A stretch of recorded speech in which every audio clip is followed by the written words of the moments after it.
if anyone has a question.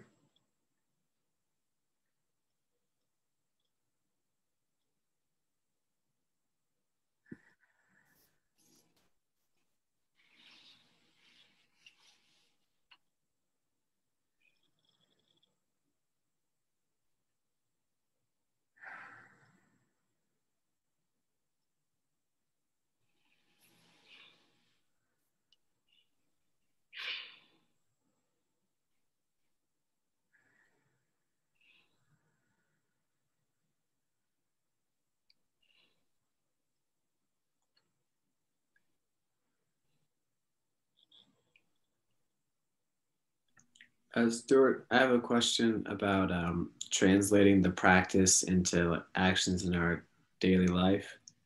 How do you go in and find answers to situations? Is it a waiting process for you, or how do you approach that? You know, I don't approach it, Zach. You know, it's like, for instance, yesterday, it just came to me all of a sudden. I've been talking, I'm not going to write another book. And then it just came to me out of where, you know, the universe, all these talks that I give are on a very different level than what I used to talk years ago. And they would be perfect for another book. So I asked a few of my students if they would transcribe the talks. And it turns out that Tony was already doing it, you know. Mm-hmm. I will edit them and have a book that people can read, that they'll be able to read these talks, you know, in a book. I'll have to edit them because the verbal thing is, the written word is always a little different than, you know, the verbal, you know, word when you give a talk. But I don't know, these things just come to me. And it's like an inspiration. I don't know what's going on here, but you know, it's you know, what is very interesting is, you know, it's like an inspiration that comes, and it just feels like this has to get done. You understand? It was the same thing in, you know, wherever I lived and whatever I did, it was always like that. The inspiration came, and okay, that really feels like it needs to get done. And then I would pour the energy into doing it. And the energy of doing it came from years of training, of having a system inside that was not afraid to take on that project, that was not afraid to do what I had to do. And then I would allow the energy to guide me so the project got done. I mean, how, you know, that's how, you know, I mean, you've probably been in Texas, Denton, you know, that's how that house got built. You know, it was an inspiration. I mean, I honestly, I told Bob what I wanted to do, and I said, I think you're gifted enough to be able to design a house like that. 3 months later, he came back with the plans, and 8 months after that, you know, we had that house. It was like a miracle that it came up that way. But it was purely an inspiration that came to me, and I envisioned it. And I said, this is possible. I'm going to have to work my ass off to make it happen, but it's possible to do stuff like that. And, you know, for many years, I basically have lived my life that way. It's like yesterday, you know, this would be an incredible book. It would be a book that people could have by their bedside, read these talks, and, you know, and might inspire them to deepen their inner work. And now it'll get done. It'll get done. But I've kind of lived my life, even before Rudy, I used to live that way. You know, trying not to interfere with inspiration, trying not to interfere with projects, you know, that, you know, for me, that really have to do with the development of my spiritual life in the world. In the world, you know? And I think when you open up inside, these things come. They come because God sends them to you. And then You have to have the guts, and you have to have the, the capacity inside to then make it happen. And frankly, what I've learned is when you start doing stuff like this, it helps you build a chemistry inside that makes it possible for you to do it. It really does. I mean, I'm not kidding. It helped me be, to do things I never dreamed I could do in my life, but doing them one after the other made it possible for me to visualize what I can do if I really approach it, by following the guidance of the energy inside myself. And that's always the way, or at least, while I've been doing this meditation for many, many years, that I've brought the spiritual practice into my life, into my everyday life.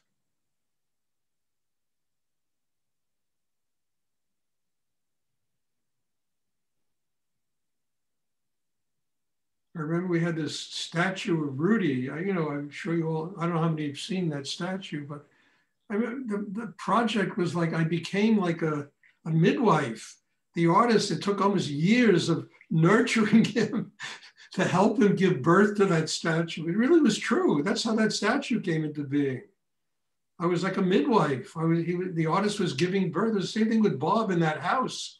I was like a midwife, extracting it from them, to design that house. But there's a part of me that really believes that people have amazing creativity inside themselves. And when they begin to discover it, it comes out. It comes out. Sometimes they need somebody else to guide them and help them give birth to it, but it will come out.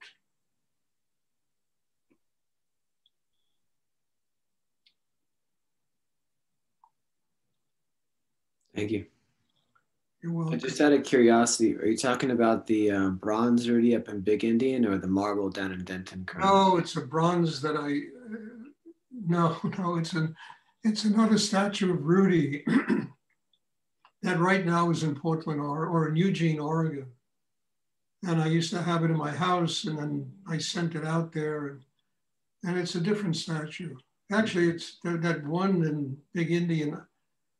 I always thought they should get rid of that thing. It just never had the energy of Rudy in it, but that wasn't my problem. But this one's a pretty good one, the one that's out in Eugene. It really has a lot of Rudy in it. Not completely, but it's pretty powerful. Cool.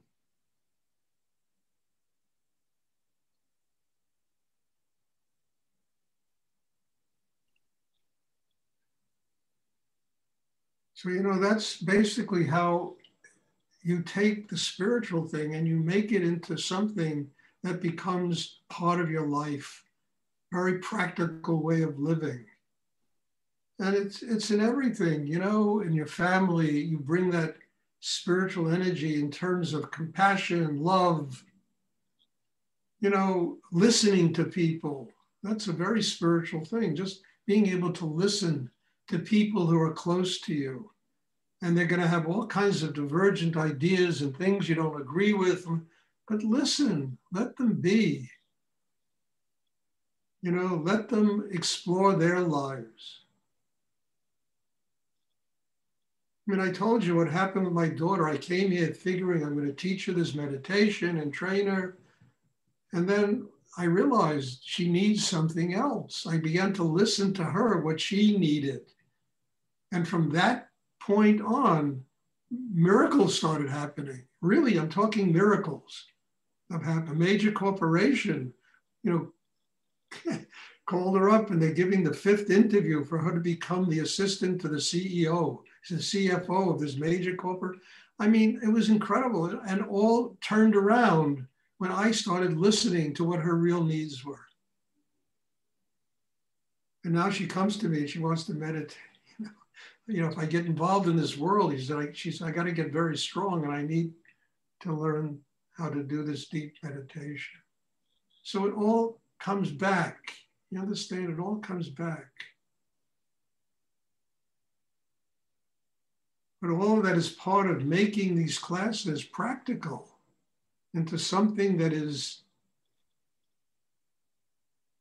part of your everyday life, to build your life.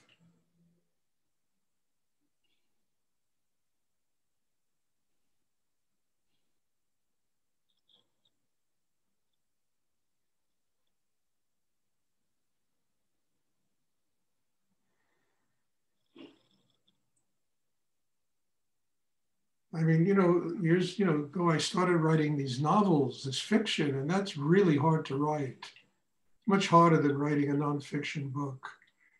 And I knew I needed to attract somebody who would really be a master at it, who could teach me. And this woman manifested in my life, wrote 2 bestsellers. She won Emmy Awards, for doing documentaries with PBS and CBS. And she just manifested in my life. And boy, what I learned from her was a treasure. But I knew I needed to listen to somebody like that who could provide me with that kind of knowledge. And it was incredible how she came into my life. And she and I became very good friends, and it was really something very special that took place. And I was so grateful for what she was teaching me. It enabled that book, Little Sisters, to come into being, and my book, Madness Falling from the Sky, to become into being. Without her training, I could have never done those books in the way they should have been done. So we need teachers, we need people to show us and guide us.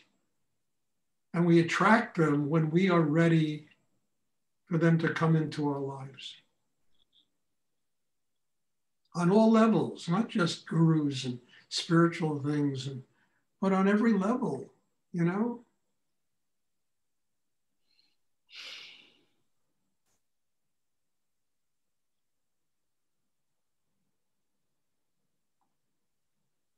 Does anyone else have a question you'd like to ask? I do. I often feel like the energy goes from my hara straight to the root chakra and doesn't pass through the sex. I don't know if that's true or not, but that's just what it feels like. Well, it's got to go through the sex to get to the, chakra at the base of the spine. It has to go. You might not feel it, but it has to go through there.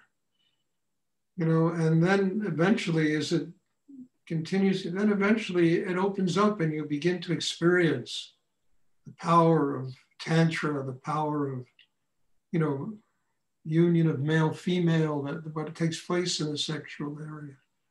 But it has to go through there in order to get to the base of the spine. Otherwise, the Kundalini will not be activated, because the Kundalini is really, it's that energy of the sexual area giving birth to Kundalini.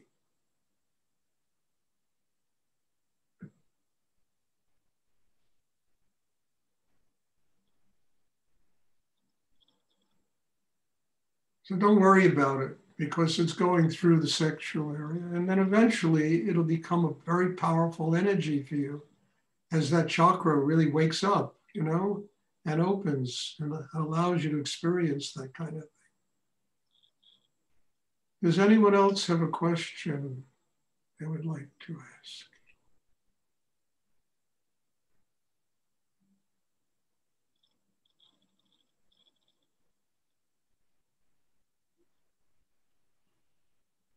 Isn't life beautiful, Stuart? Yes. Thanks for being you. Well, look, I have work to do in the world, my service to God. I'm hoping, with the help of God and all of you, to pass all of the things I have learned on to all of you. That's my job.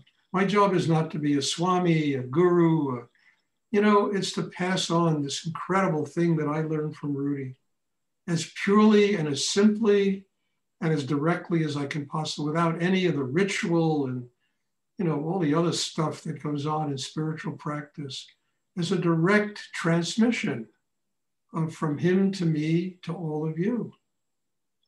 And it kind of makes life beautiful, You cut out all the bullshit, so much bullshit that you got to do. and you just get right to what has to be done. And I've always, even before I met Rudy, I was like that. I wanted to get to, the core of it, the meat of it. I was never interested in all the glitter and what surrounded it. And I wanted to get right down to the basics. And when I met Rudy, that's what he did. It was basic. It was so basic that it was the most powerful thing I ever confronted in my life. I had to deal with in my life. And it really meant I had to grow. You understand? I had no choice. If I didn't grow, I could have never got his teaching. It was too strong, his teachings. It was too real, and I couldn't just paint a pretty picture around myself and pretend that I was getting his teachings. I knew it. Told me this also 1,000 times. And that's the understanding that I feel from you. And that's why I respect it so much. Thank you. You're welcome, dear. God bless you. You're growing beautifully, Jillian. I really deeply appreciate the effort you're making in your work. I mean it. Just keep doing it. This is working profoundly for you. Does anyone else have a question they would like to ask?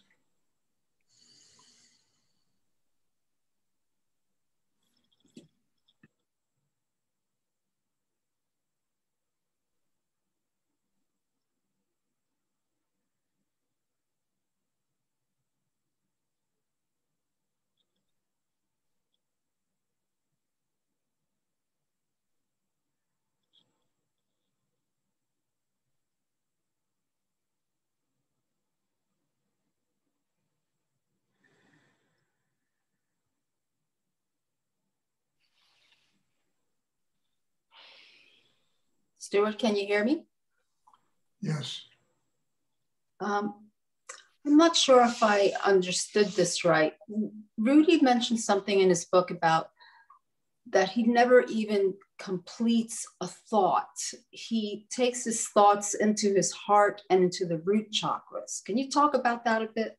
Well, that's all I talk about, You spend your time thinking, your thoughts are going to just drain your energy. But if you bring it into the root, into the core, below the navel, you understand?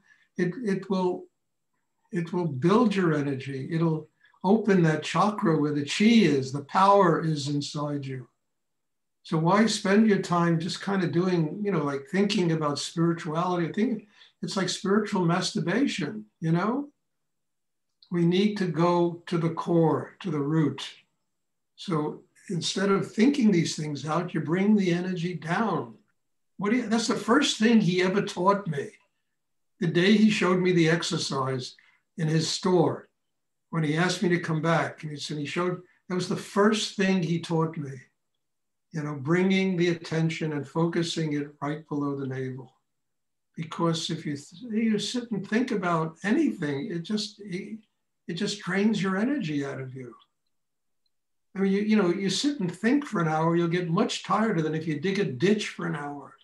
It'll drain more energy. But if you bring it down, what he used to say is what's killing you will give you life. Because that drains you, it turns you into a, like, into, I don't know what, into a very strange part of yourself.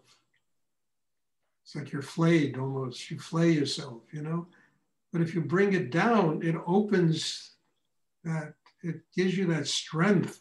And then you can receive knowledge, real knowledge that comes from the universe, not in your brain, but it comes from the universe. And if you decide that in your brain you're going to analyze God, you're really in for a tough life. It's going to make you crazy because you'll never figure it out. But if you take it in as energy, it changes your life. You grow, it expands everything in your life.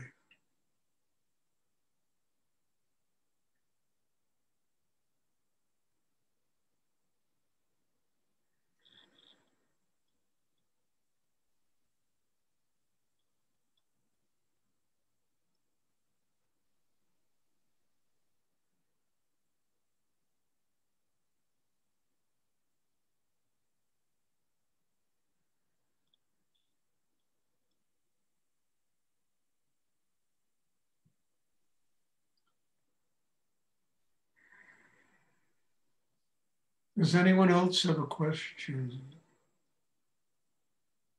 they would like to ask?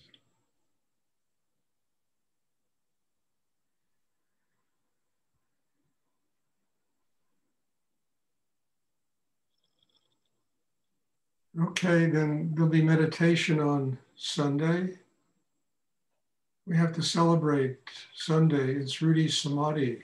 You know, it's the 21st of February. So we'll have a special class on Sunday. And, you know, try to really prepare for it and open, you know, to make a profound connection between your inner life and this amazing teacher that we have, who's looking down at all of us and pouring this energy and Shakti into these meditations that we do.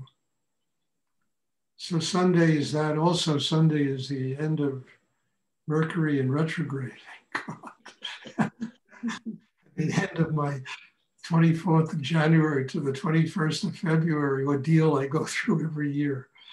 So Sunday is a major day. It's a day of celebration. It's a day of rebirth, actually, Sunday. So let's everybody prepare for that. God bless you all, and hopefully I'll see everybody on Sunday. And have a good evening. Bless you. Thank you.